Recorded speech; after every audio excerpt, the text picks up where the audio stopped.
সুপ্রভাত বন্ধুরা, কেমন আছো সবাই? বংশরাবণীর নতুন একটা ব্লগে তোমাদের সকলকে স্বাগত। সকালে সমস্ত কাজবাজ হয়ে গেছে আজকে সকাল সকাল, কেননা কুচুম আর কুচুমের বাবা যাবে কলকাতা একাডেমিতে যাবে, তাই ওরা খেয়ে যাবে। তাই ওদিকে রান্নাটাও প্রায় চাপিয়ে দিয়েছি, আর এদিকে সংসারে টুকটাক সাজানো গোছানো কাজও চলছে, কেননা পরে বেলা হয়ে গেলে আর সময় পাবো না। ওরা বেরিয়ে গেলে তোমাদের সামনে আসছে। আর দেখো, পুরুষ গাছের এই ডালটা একটু ভেঙে গেছে, প্রভু হাতে তুলে দিল, তাই দুটোকে নিয়ে এসে এখানে রাখলাম। গাছের ফুল চোখের সামনে থাকলে কী যে একটা পজিটিভিটি ক্রিয়েট হয়, যে না রাখে সে বুঝতে পারে। আজ রবিবারের বাজার, মাংস নিয়ে এসেছি অনেকটা। ভেবেছি রাত্রেবেলায়, মানে টিউশনি আছে, রাত্রেবেলাকার একদম রান্নাটা করে রেখে দেবো। এবেলা ভাত দিয়ে খাওয়া হবে, রাত্রেবেলা রুটি দিয়ে খাওয়া হবে। কিন্তু বেলা 10টার মধ্যে যাবে বাপ বেটা দুজনেই কলকাতা। না, অত এরমভাবে রান্না করা যাবে না, এরমভাবে বসিয়ে দিই। এতে আলুও দিয়ে দিয়েছি, জানো, এই মাত্র আলুটা দিলাম, আলুও দিয়ে দিয়েছি, দিয়ে কষিয়ে সিটি দিয়ে দেবো, নাহলে পাবে না। আর এটা দেখছি এটা কি করা যায়, এর ব্যবস্থাটা কি করা যায় দেখি। কষিয়ে রেখে দেবো, রাত্রেবেলা রুটি করব, আর নাহলে যা হোক কিছু করবো। অতখানি মাংস একভাবে ওই কড়াতে কষিয়ে করা যাবে না, দেরি হবে। গুঁড়ো লঙ্কা বাড়ন্ত মোটেই নেই। ভাবলাম এই ডালে ভাসানিগুলো মানে লাল লাল হয়ে আছে, ডালে ভাসানিগুলো তুলেও নিই। আর প্রভুকে বলছি, হ্যাঁ তুমি তুলে দাও। বলছে হ্যাঁ তুমি বলবে, দিয়ে তারপরে তুমি বলবে আমি তুলেছি। আমি যে ওমা, তোমার হাতটা তো দেখতে পাওয়া যাবে। বলবে শ্রাবণী তোমার হাতটা এত মোটা মোটা হয়ে গেছে। বলছে তুমি শুধু হাতটা দেখাবে, বলবে আমি তুলেছি। আমি যে না, কেন তুমি তুলে দাও। হ্যাঁ, বলছে তোমার বন্ধুরা বলবে লোকটার কাজ নেই, বসে বসে লঙ্কা তোলে বাড়িতে। আমি বলছি না না, মানে দুজনে মিলে হাসি মজা হচ্ছে। আর আমাকে তুলতে দেয়নি, জানো, বলছে তুমি কাঁচাতে তুলে ফেলছো। এত ভালো লঙ্কাগুলো গো, যদি ডালমে ফ্যাসানি যদি পাও না, লাগাবে, অবশ্যই লাগাবে। হ্যাঁ, আমি না ভেবেছিলাম শীতকালে বোধহয় হবে, গ্রীষ্মকালে হবে না। ওমা, দেখছি ভালোই হয়েছে। আলু ভাতেটা ঠান্ডা করতে দিয়েছি, ঘি আলু ভাতে দিয়ে খাবে অর্ধেকটা। আমার বউ আবার কচকচি ভালোবাসে, মানে এইগুলো, এই স্টমাকগুলো। 2 পিসের বেশি দিতে বারণ করেছে আবার।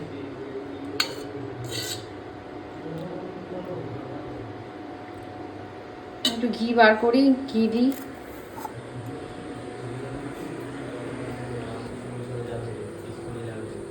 লেবু নেই, লেবু আনতে হবে।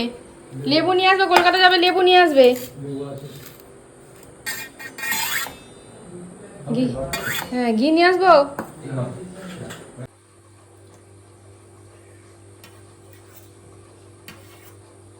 হবে না, আরামসে।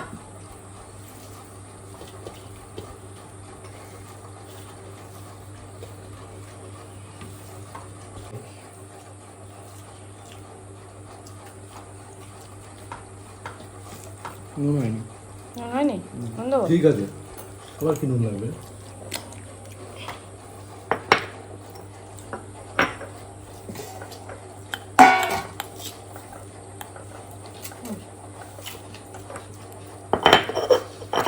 নুন লাগবে না তো? না,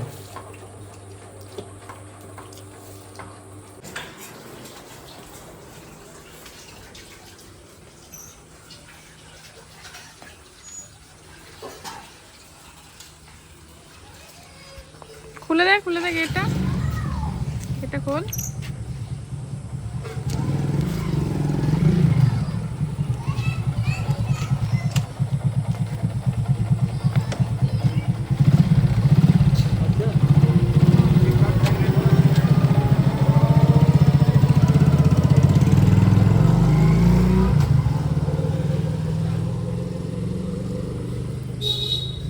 গেটটা ঝড়ে ভেঙে গিয়েছিল, তোমাদের দেখালাম। আবার মিস্ত্রি, বাবারে খালি পায়ে এসেছি, দাঁড়াতে পারছি না, কি যেতে গেছে।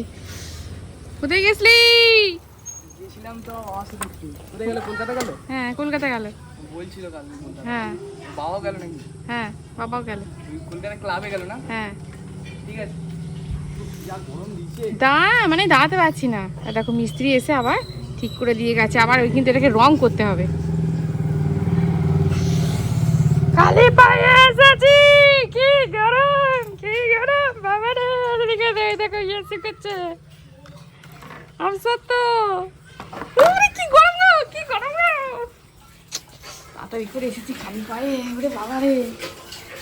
তাই বলো, আমি তো আমাকে বলছে নাকি? না না, সব লাইন দিয়ে বসে আছে। ওইখানে লালি শুয়ে আছে। লালি, লালি, লালি, লালি কাঞ্চি বলু, কাঞ্চির চোখটা একদম পুরো নষ্ট হয়ে গেল। লালি, এদের খেতে দেব, খেতে দিয়ে যাব ইয়ে করতে, কাঁচা আম নিয়ে আসতে। লালি, লালি, লালি, ও চাই ওকে একটুখানি আদর করতে। বলুর ওসব নেই, বলু আদর খেলো খেলো, না খেলো না খেলো। আর এ কাছে গেলেই চিৎপটাং দিয়ে শুয়ে পড়বে, দিয়ে দেবো ওকে আদর করো।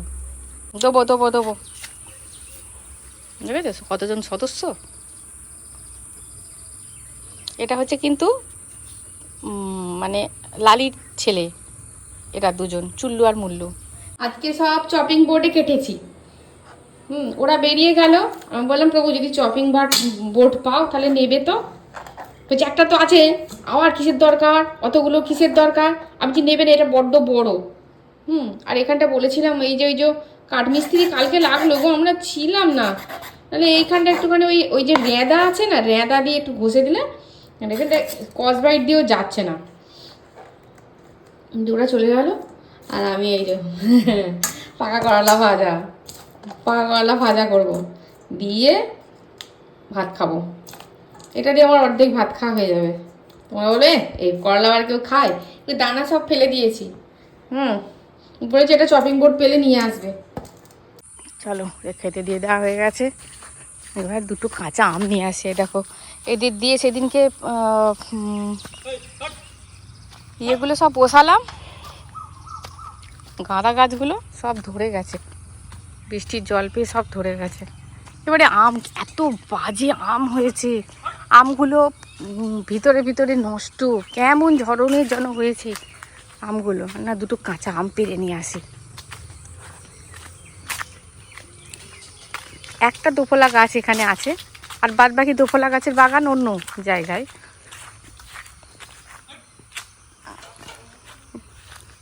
বুঝছো, কাঁঠাল খাওয়ার নেমন্তন্ন রইলো, কাঁঠাল নিয়ে যাওয়ার। আর দেখো এইটা সার তৈরি হবে, আমাদের বাগানে দেওয়া হবে, আর এইখানকার গাছগুলোতে দেওয়া হবে এই গোবর সার। হ্যাঁ, কত কাঁঠাল, বাপরে কত এঁচড় খাবো, লোককে দিয়ে থুয়েও প্রচুর কাঁঠাল থেকে গেছে, গাছ ভর্তি কাঁঠাল। রথ আসছে, রথে নিয়ে গিয়ে বসবো কাঁঠাল বেচতে। আর তোমরা দেখো ফলসা গাছ দেখতে চেয়েছিলে, দেখো ফলসা, দেখো ফলসা ধরেও আছে, কিন্তু আমার ক্যামেরা তোমাদের দেখাতে পারছে কি না বুঝতে পারছি না। ওই দেখো ছোটো ছোটো ছোটো ছোটো ফলসা, এটা জামরুল ধরেছে, অনেক জামরুল ধরেছে, পাকবে এগুলো এখন। দুটো নিয়ে যায় গোপালবাবুর জন্য।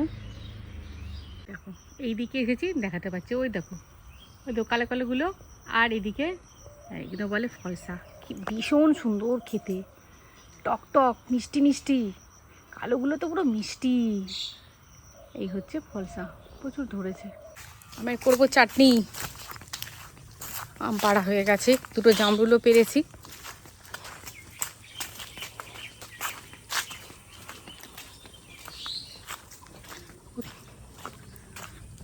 আজকে ওয়েদারটা ভালো।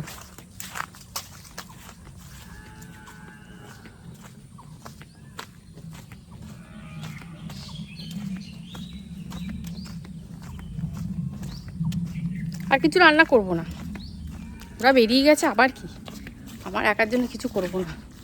পাকা উচ্ছে আছে, বাড়িতে করবো, টকটা করবো, ব্যাস হয়ে যাবে। ওরাও বেরিয়ে গেছে, কুকুরদেরও খেতে দিয়ে দিয়েছি। মাগো,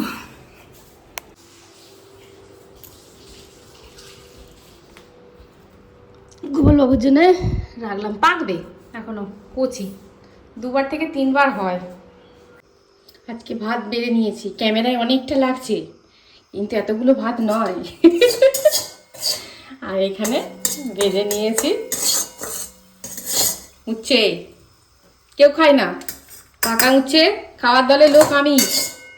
পাকা উচ্ছে, পাকা পটল পটল হ্যাঁ, পাকা ঢ্যাঁড়সটা খেতে পারি না, কিন্তু আমার বাবা পাকা ঢ্যাঁড়সের টক, পাকা ঢ্যাঁড়সের ঝাল ভালোবাসতো, মানে চিবিয়ে চিবিয়ে খেতে নাকি ভালো লাগতো, ওইটা খেতে পারি না।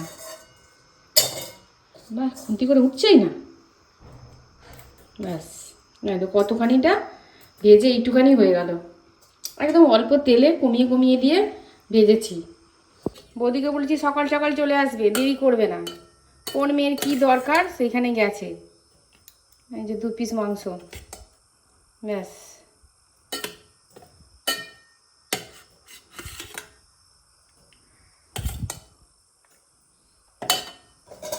কখন আসবে কে জানে। চলো আমার খাবার নিয়ে নিই। একটা ডালে ফাঁসানি নিয়ে খেতে পারবো না, কিন্তু কেটেও খেতে ইচ্ছা হচ্ছে, কিন্তু খেতে তো হবে। অনেক দিন খেতে বসে গল্প হয়নি। কাঁসারের থালায় যারা অভ্যাস করে ফেলেছে খাওয়া না, তারা এই স্টিলের থালাতে খেতে ভালো লাগে না। কাঁসারের থালার একটা থালা, 3 জনকার 3টে থালা বার করা, কাঁসারের একটা থালা বৌদি মেজে তো ওই বাইরে রাখে, দেখেছো, ওপর দিয়ে রাখে। আমার মনে হয় প্রচুর রোদ পেয়ে গেছে বলে নাকি মাঝখান থেকে ক্র্যাক এসে গেছে, ওই জন্য ওই তো ওইরকম থালায় খাওয়া উচিত নয়। ওটাকে পাল্টে নিয়ে ভাবছি একটা থালা কিনে নেবো। অনেকদিন খেতে বসে গল্প হয়নি। অনেক আগেকার ভিডিওয় খেতে বসে গল্প করতাম, এখন আর মানে কি বলবো, সময়টা যেন কোথা দিয়ে চলে যাচ্ছে। হাটটা ওই কালকে গেছিলাম বলে হাটটা খুলেছি, হাটটা খুললে যেন কেমন ন্যাড়া ন্যাড়া লাগে।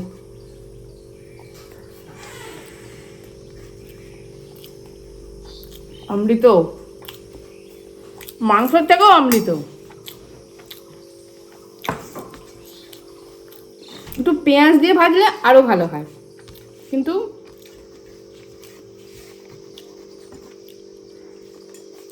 পেঁয়াজ দিলাম না, কাটাও ছিল না।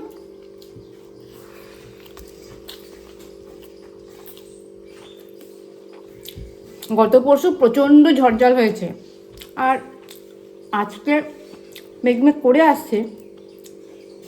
দুদিন কি মানে সুন্দর ওয়েদার দিয়েছে, দুদিন বেশ ভালো ওয়েদার দিয়েছে, মানুষগুলো বাঁচলো, মানুষ পশু পাখি, পশু পাখিরাও বেরিয়ে যে সকালবেলা যেটুকু খাবার সন্ধানে বেরোচ্ছিল, আর বেলায় বেরোতে পারছিল না, ওদেরও মনে হয় গরম করছিল। ও ঢুকে পড়, বাবার দরকার নেই।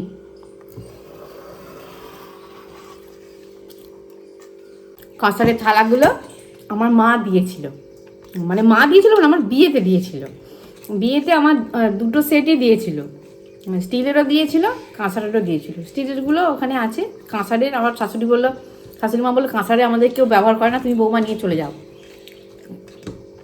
ঘোড়া মরা সব ছিল, শুধু এই কাঁসারের থালা গ্লাস বাটিটা নিয়ে এসেছিলাম। কেন নিয়ে এসেছিলাম, তখন যখন নতুন সংসার করি, তোমরা বলো তুমি গল্প বলবে তোমার প্রথম জীবনে মানে কি বিবাহিত জীবনের প্রথমটা, তখন থালা বাসন কেনা হয়নি। তা শাশুড়ি মা বলেছিলেন যে আস্তে আস্তে তুমি নিয়ে চলে যাবে, এগুলো দরকার নেই। তা সব কিছু নিয়ে চলে আসাটা কেমন লাগে না। এখনও এই বস্তাবন্দি পড়ে আছে, ব্যবহারও হয়নি। থাক, ওই কাঁসারের থালা গ্লাস বাটিগুলোই নিয়ে চলে এসেছিলাম। তারপরে মা আস্তে আস্তে টুকটুক করে কিনে দিয়েছিল, তারপরে আমি কিনতাম।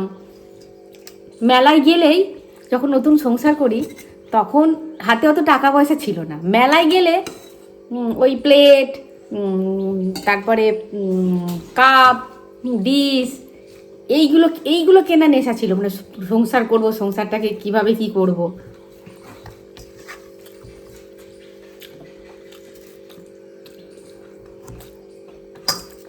মানুষ পরিস্থিতি শিকার, বুঝলে। উচ্ছে দিয়ে দাও, তোমাদের সঙ্গে গল্প করে তো উচ্ছে দিয়ে ভাত খাওয়া হয়ে গেল। মাংস খাওয়া তুলে দেওয়া ভালো, জানো, মাংস খেতে খেতে যারা খেতে ভালোবাসে, তারা হয়তো বলবে তুমি নিজে খাচ্ছ না বলে এইটা বলছো, কিন্তু এটা একদম সত্যি কথা, জানো তো। মাংস এই পোলট্রি মুরগিগুলোকে এত বেশি অ্যান্টিবায়োটিক দেওয়া হয়, যার জন্য আমাদের যখন শরীর খারাপ হয়, যখন আমাদের অ্যান্টিবায়োটিকের দরকার পড়ে, ওই যে আমরা মুরগিগুলো খাচ্ছি, আমাদের যে প্রয়োজনীয় অ্যান্টিবায়োটিকগুলো মানে অলরেডি মানে রেজিস্ট্যান্স হয়ে আছে, আমাদের শরীরে গিয়ে গিয়ে রেজিস্ট্যান্স হয়ে যায়, অ্যান্টিবায়োটিকও কাজে লাগে না। সুতরাং কিন্তু দেশি মুরগি তুমি সবসময় তো পাবে না, খাওয়ার চেষ্টা করা ভালো দেশি মুরগি। না হলে মাসে একটা দিন খাসির মাংস খাও তাও ঠিক আছে, পোলট্রি কিন্তু খুব বাজে জিনিস। কিন্তু কি করব, বেরোতেও পারছি না, হ্যাঁ, পরিবারও বেরোচ্ছে না, আমার একার দিয়ে তো নয়, আর খেতেও এখন আর যেভাবে প্রসেস দিয়েই করি না কেন আমার আর খুব একটা ভালো লাগে না, বুঝলে। চলো খেয়ে নিই, বাকি গল্প পরে করছি। অনেকদিন খেতে বসে বসে গল্প হয়নি, ভালো একটু গল্প করি। প্রতিদিনই তো হচ্ছে সংসারের কাজ বাজ। আমার এক ইউটিউবের বন্ধুর ছেলের আজকে জন্মদিন, নাম হচ্ছে কুশল। তা কুশল বাবা জীবনের জন্মদিন, আমাদের ইউটিউবের মানে ইউটিউব পরিবার থেকে তার জন্য শুভেচ্ছা শুভকামনা রইল। সেজন্য সুস্থ থাকে, ভালো থাকে, হ্যাঁ, যা জীবনে পায়নি তাই যেন গোপালবাবু তাকে দেয়, এই কামনাই রইল। তা যাই হোক, দেখো তোমরা অনেকেই বলেছো যে তোমার জীবনের কিছু কিছু জিনিস শেয়ার করবে।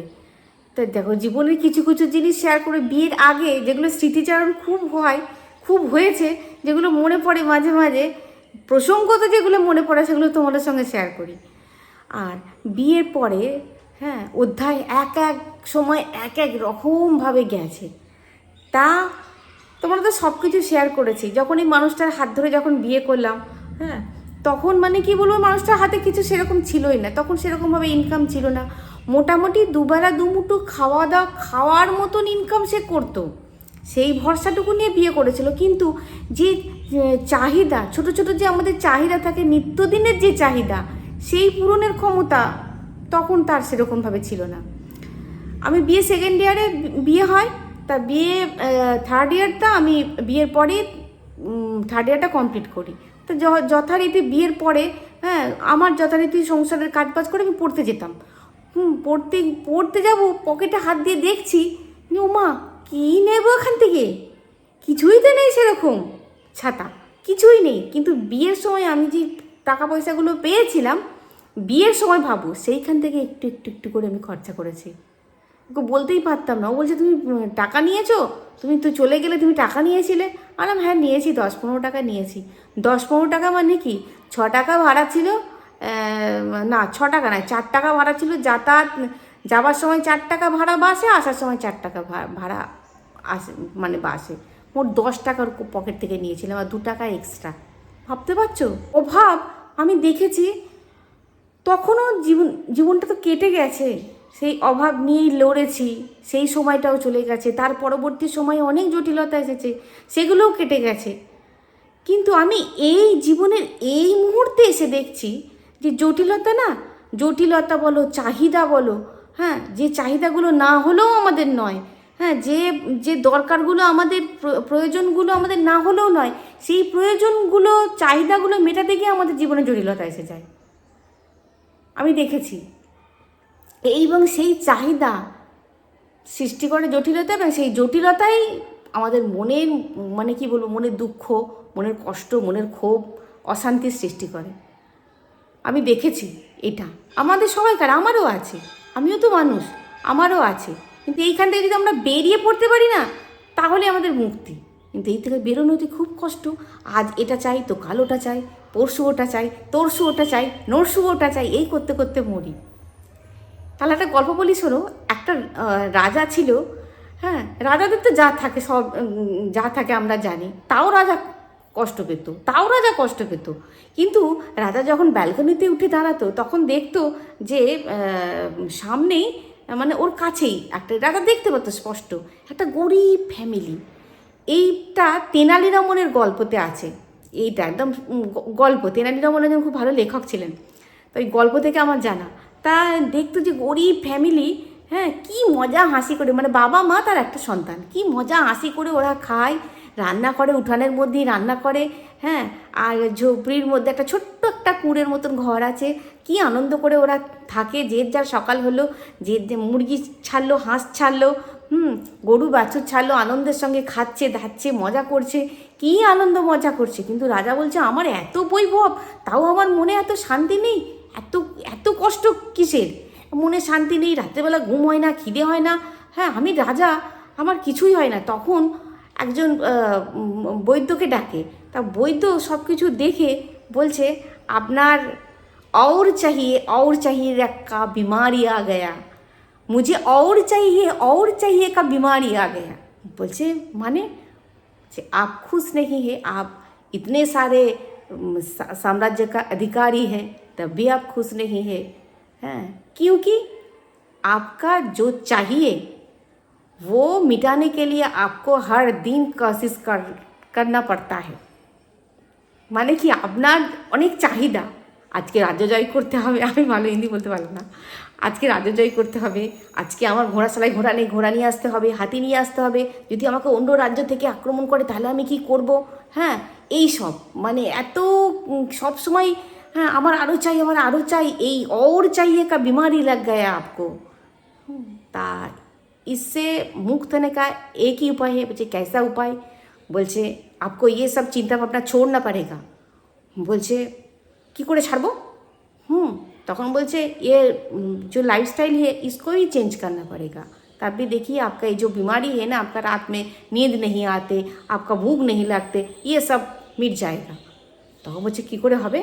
তখন রাজামশাই ঠিক করলো, বলছে ওরা কী করে এত ভালো আছে? বলছে ওদের অত চাহিদা নেই। বলছে কৃষকটা কী করে ভালো আছে? ওই যে সামনে ঝুপড়িওয়ালা কৃষকটা, বলছে ওদের অত চাহিদা নেই তাই ওরা অত ভালো আছে, আপনার তো অনেক চাহিদা, আপনি তাই অত ভালো নেই।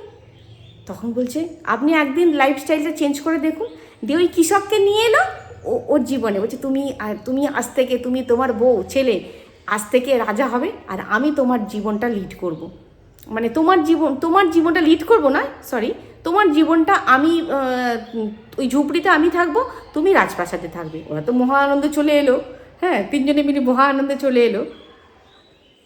দিয়ে কিছুদিন যাওয়ার পর রাজা দেখলো না সত্যি তো আমার তো এই তো বেশ খিদে পাচ্ছে, মানে ও যা কাজ করতো রাজা মশাই সেই সব কাজগুলো করছে, বেশ তো রাত্রিবেলায় ঘুম হচ্ছে, খিদে হচ্ছে, সব হচ্ছে, আমি বেশ ভালোই আছি, আমি বেশ দিব্য আছি, আমার তো কোনো রোগই নেই। তাহলে তার মানে ওইটাই ছিল আসল রোগ, और चाहिए বিমারি ছিল আসল রোগ। আর এরা দেখলো যে আগে তো খেতে পেতো না, অনেক কিছু খেতে আরম্ভ করলো, হজম হচ্ছে না, কেন ওই সব কাজগুলো করতে পারছে না কৃষকটা, কৃষকের বউ আর কৃষকের ছেলে, যেহেতু রাজার ছেলে বাইরে কারোর সঙ্গে মিশতে যেতে পারছে না, মিশতে যাওয়া যাবে না, রাজার ছেলে তুই এখন, হ্যাঁ মিশতে বলছে দূর এই আগেই আমার জীবন ভালো ছিল, আমি কারোর সঙ্গে খেলতে যেতে পারছি না। আর বউটা বলছে দূর ওই ঘাটে বসে গল্প করতাম সবাইকার সঙ্গে, এই বেশ ভালো ছিল, আমারও খিদে হচ্ছে না, কেমন হচ্ছে যেন শরীর, আর এসব গয়না গাটি পড়ে যেন শরীরের মধ্যে বেশি কষ্ট হচ্ছে। এই তিনজনেই গালে হাত দিয়ে বসে আছে। তখন বউটা বলছে চলো আমাদের ওই জীবনে ফিরে যাও, আমাদের জীবনটাই ভালো ছিল, এখন তুমি তো সময় পাও না, রাজকার্য নিয়ে ব্যস্ত থাকো, আমার সঙ্গে কথা বলারই সময় পাও না, তোমাকে তুমি সারাদিনে পাই না, ওই জীবনটাই আমাদের ভালো ছিল। বলছে ঠিকই বলেছো, জানো ওই জীবনটা আমাদের আনন্দ ছিল, চলো আমাদের দরকার নেই এত সুখের, হ্যাঁ এত চিন্তা কিছু করতে হবে না, একটাই জীবন এত কিছু চিন্তা করে কী করবো, চলো আমাদের জীবন আমরা ফেরত পেয়ে নিই, ফেরত নিয়ে নিই রাজামশাইয়ের কাছ থেকে, রাজামশাইয়ের জীবন রাজামশাইকে দিয়ে দিই। যখন গেছে তখন রাজামশাই বলছে না আমি তো বেশ ভালো আছি, হ্যাঁ তখন বলছে না রাজামশাই আমাদের ঝুপড়ি আমাদের ফেরত দিন, আমাদের লাইফ আমাদের ফেরত দিন, আপনি আপনার সাম্রাজ্য নিয়ে থাকুন গে যান। বুঝলে এই যে और चाहिए हम लोगों को और चाहिए का बीमारी हम लोगों को ख़त्म कर रही है। বুঝলে তুমি আর হিন্দি বলো না। এই যে মানুষের যদি আমরা এখান থেকে বেরোতে পারি না, তাহলে ভালো হয়, কিন্তু পারি না তো, আমরা পারি না। এই দেখো না তোমাদের এত কথা বলছো তো সন্ধ্যাবেলায়, তখন মনে হবে এইটা হলে ভালো হতো, ওইটা হলে ভালো হতো, ওটা বানাবো, ওটা করবো, বুঝলে ভগবান বলছে তোমরাই তোমাদের দুঃখের কারণ। তাহলে অনেক গল্প হয়ে গেছে আজকে, জানো ভিডিওটা এই পর্যন্ত, দেখা হচ্ছে পরের ভিডিও। খুব ভালো থাকবে, খুব সুস্থ থাকবে, আল্লাহ